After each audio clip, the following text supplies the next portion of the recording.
പിന്നെ അന്ന് ആ കന്യാസ്ത്രീകളുടെ അറസ്റ്റുമായി ബന്ധപ്പെട്ടിട്ട് ഒരു ചാനൽ ചർച്ചയിൽ ഒരു പള്ളിയിലെ അച്ഛനാണെന്നാണ് തോന്നുന്നത്, ഒരു മതപുരോഹിതൻ ഇരുന്ന് പറയുന്നുണ്ടായിരുന്നു, ഞങ്ങൾ ഇവിടെ വന്നില്ലായിരുന്നെങ്കിൽ, ഈ ക്രിസ്ത്യാനികൾ ഇവിടെ വന്നില്ലായിരുന്നെങ്കിൽ നിങ്ങളൊക്കെ ഇപ്പോൾ കോണകം എടുത്ത് ഇവിടെ നടക്കേണ്ടി വരുമായിരുന്നെന്ന്.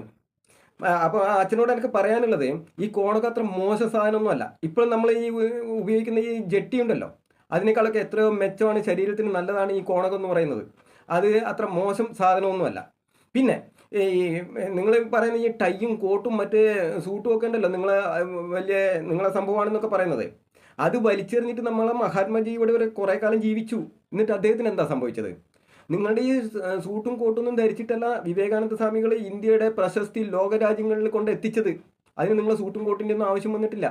അപ്പോൾ ഈ വസ്ത്രം എന്തിനാണ് ഉപയോഗിക്കുന്നത് എന്ന് വെച്ചാൽ, നമുക്ക് അന്തരീക്ഷത്തിലുള്ള ചൂടിൽ നിന്നും തണുപ്പിൽ നിന്നും രക്ഷപ്പെടാനും പിന്നെ നഗ്നത മറയ്ക്കാനും വേണ്ടിയിട്ടാണ് ഈ വസ്ത്രം ഉപയോഗിക്കുന്നത്. അതിന് ഒരുപാട് കെട്ടിപ്പൂട്ടണമെന്നൊന്നുമില്ല.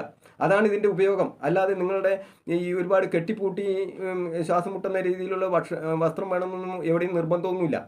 പിന്നെ ഈ ഇന്ത്യൻ വസ്ത്രധാരണം കാണുമ്പോഴത്തേക്ക് ചൊറിയുന്ന ചില ആളുകളുണ്ടാവും, ഈ ഇന്ത്യൻ സംസ്കാരത്തിന് പുറത്തുള്ളവർ. കാരണം അവർ ഈ മനുഷ്യ ശരീരത്തെ മാത്രമേ അവർക്ക് കാണാൻ കഴിയൂ. അവർക്ക് ആത്മീയ ജ്ഞാനം ഇല്ലാത്തത് കൊണ്ട് ഒരു മനുഷ്യ ശരീരം കാണുമ്പോഴത്തേക്ക് അവർക്ക് കാമഭ്രാന്ത് വരും. അതുകൊണ്ട് കെട്ടിപ്പൂട്ടി നടക്കണമെന്ന് നിങ്ങളൊക്കെ ചിലപ്പോൾ പറയുമായിരിക്കും. പക്ഷെ ഭാരത സംസ്കാരത്തിന് അതിൻ്റെ ആവശ്യമില്ല. ഭാരത സംസ്കാരം കാണുന്ന ഈ വെറും ശരീരത്തെ മാത്രമല്ല, ആത്മാവിനെ കൂടിയാണ്.